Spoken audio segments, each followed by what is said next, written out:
All right, Quant's been on a nice tear. I haven't taken a look at it since last week, so let's go see what it's up to.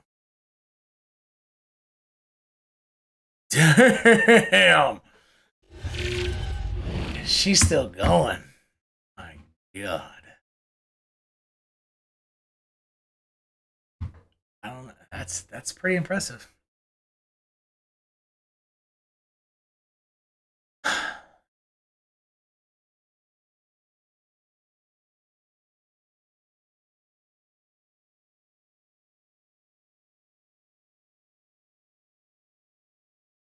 I think it's got another spike up in it. It look. Um, I haven't looked at any bearish divergence yet, but I mean, to me, it looks like it's gonna want to check. Looks like it's gonna want to check 185, 180 to 185. I think, yeah, 180 185 looks. Yeah. Even if this corrects down like 10% or something, even if it comes down to this. So let me zoom in now. Even if Quant comes back down to this point here at $130, I still think it's got a near probability, like 51% chance of still hitting 180. This is a pretty strong trend.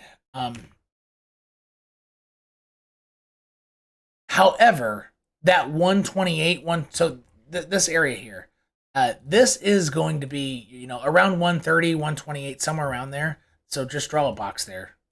Right? Once it's Quant has gone back below 128 to 130, if it happens in the next month and a half, then the run is over. But and not on a wick basis. Like, it could wick below, and if you see it get right back up in there, then it still has a damn good chance to come up to 1. But I wouldn't say there's a probability of the trend being over, the uptrend being over, until this is taken out and it uses it as resistance. And even after that, it could form a head and shoulders pattern, or in more realistic terms, the first lower high. That's all a head and shoulders pattern means. With symmetry and volume signatures, but it just literally means that it's the first lower high. But so even if it does come back down here, something to this effect, if it doesn't use it as resistance and like keep falling, so it could go below there, but you need to focus on how it comes back up to test 128 to 1.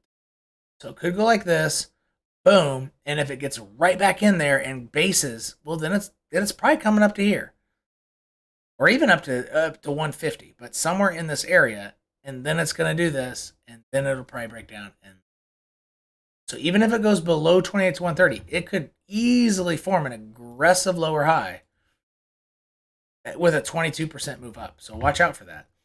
But honestly, this looks so aggressive that as of right now, this snapshot in time, it is more probable that 180 is hit before 128 is hit.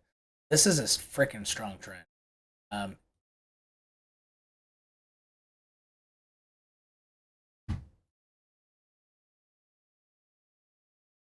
You only have one.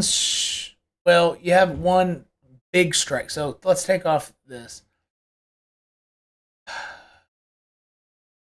So you have one big. So one share. Let's do this. So this is the 4-hour EMA of RSI. So these are like your cycle, your mega strikes of bearish divergence. But it's only the 4-hour. They only have one of them.